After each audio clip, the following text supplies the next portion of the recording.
Hello and welcome to Connect FCS Ed podcast, where we talk about family and consumer sciences education. Each episode is geared to recruit, support, and retain the professional FCS educator. I am your host, Barbara Scully, and I want to help boldly celebrate families and careers with you. Do you remember your first year as a teacher? Were you hired as an afterthought, meaning you were hired after the start of the school year? Are you a career changer in the education field? Or did you go to school to become a teacher? We all became teachers because we wanted to make a difference in the lives of the up-and-coming youth. We all have a teacher that impacted our own educational experiences that made it all the better. For me, it was Mrs. McDade, who was my study hall and life skills teacher, and Mr. Vanni, who was my English teacher as well as athletic director at my school. Mr. Vanni was not only an athletic director, but in his former years, he was a professional boxer, which means his nose was much larger than the average nose. And he also talked in a nasally pitch, only because he got punched so many times. But they poured so much time, energy, and love into me, and it's because of them I wanted to give back by paying it forward. Their legacy lives on in me, and I know your experiences and the people who dedicated their time into developing you are honoring them. Being a teacher is hard, but it's for the love of the craft and the relationships formed that we always go above and beyond for others. CTE is hard. Career and technical education is hard. You are experts in the field, yet what we can teach may have nothing to do with what our career focus was on, which means our first year of teaching may be even harder. Family and consumer sciences is hard. Did you know that FCS is the only CTE avenue that you have to have a bachelor's degree in? You cannot take the alternative route for certification to become an FCS teacher. Me, I have a degree in Information Technology Administrative Management. But in order for me to have a certificate in family consumer sciences and to be able to be a certified teacher in that area, I had to go back to school and get my master's degree in family consumer sciences, as well as take the West B, or you may know it as the Praxis. And on top of that, I have to do the Ed TPA portfolio, which I am still trying to do.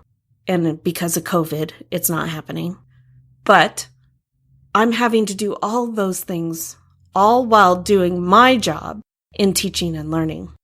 Becoming a teacher is hard, but I'm here to tell you it's looking up from here.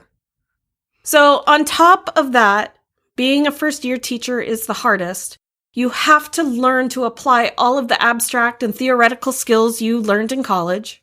You're constantly blindsided by situations for which you are not prepared for. You must learn new things. A lot of new things. And in a short amount of time. All this while being held accountable for all the new things you must learn and that you really haven't had the experience to know yet. The hardest point in the year for a first-year teacher, if you aren't a first-year teacher, stay with me, this will apply to you as well. Many of us have seen the graph, Phases of a First-Year Teacher, a roller coaster of emotions. The first phase starts in July through September with the anticipation, the gearing up, the excitement, followed with October, falling into that survival phase, which then November through January is the point of disillusionment, or the pit of despair, as I refer to it as. It is the lowest point on the emotional roller coaster of a first-year teacher, and we're currently at this point right now in the year. This is only my 4th year as a teacher. I may not be that qualified for, but my experiences would say otherwise. I may not have had that many positions in my career in education so far, But one significant takeaway that I've come to find is that any year in a new teaching position has the qualities of a first-year teacher. Let me say that again. Any year in a new position has qualities of a first-year teaching. My first year teaching, I hit disillusionment in November, and I was first hired in October. I am that afterthought. My first year in my new building after moving, I hit disillusionment in November. My first year being a new teacher mentor for my building, which was last year, I hit disillusionment in November, and I was hired in November for that position. Disillusionment is real. It is hard. Any first year in a new position is hard. It's hard for all of the reasons that I stated. First year teaching was hard. I like to think that 2020 is like a first year for all of us. We are all having to learn to apply abstract and theoretical ideas about teaching virtually and teaching in a pandemic. We are constantly blindsided by situations for which we aren't prepared for. We have to learn new things, a lot of new things in a short amount of time. And we are being held accountable for all of those things we don't yet know, but really do need to know in order to be successful. I believe we are all on this roller coaster of a first-year teacher's emotions together. And I want to be that encouragement to you to let you know there is hope. If you're feeling overwhelmed and disillusioned, that is natural. This time of year is stressful, and the stress is compounded by teaching in a pandemic. Look forward to March, where your feelings will start to change from disillusionment to rejuvenation. Tell yourself that things will get better, and look for things which you can be grateful for. Gratitude snaps through Tisha Richmond right now. Be grateful for what we're and where we are at. Today, I am grateful for Saturdays.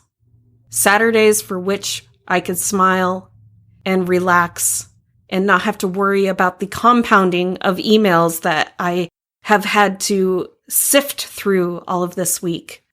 Enjoy the holiday break with your family and unplug.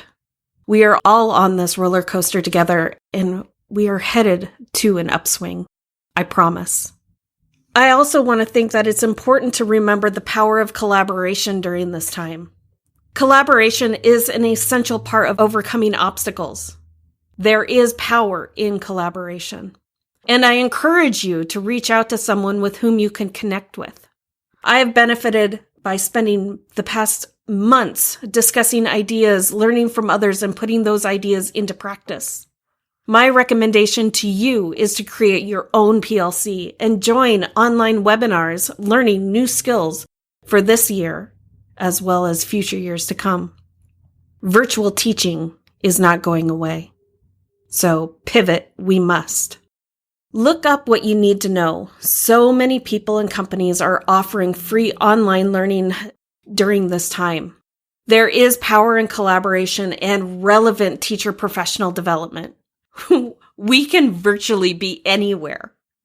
So something that I am starting to create is I'm going to be putting together a masterclass in mentoring new FCS teachers and or CTE teachers. So if you are a new teacher in the FCS field or CTE, I want to take you from surviving to thriving. So join me on FCS Tips through Facebook, and let's elevate this year's teaching experience, and let's raise the bar together. Thank you for joining me today at Connect FCS Ed. In this podcast, we boldly celebrate families and careers by providing inspiration, support, and resources for teachers, students, and families. If you could do me a quick favor, please leave me a 5-star review on iTunes. My mission is to get this out in front of as many people as possible to help educate and inform the community that home economics is alive and well. Each week, I will choose one special person to win some Connect FCS Ed swag. So be sure to add your name to the review, and I will reach out to you if you're the winner. Thanks again for spending your time with me today, and be sure to visit me at fcspodcast.com for past episodes and more gifts to help spread the word that family and consumer science is today's home economics.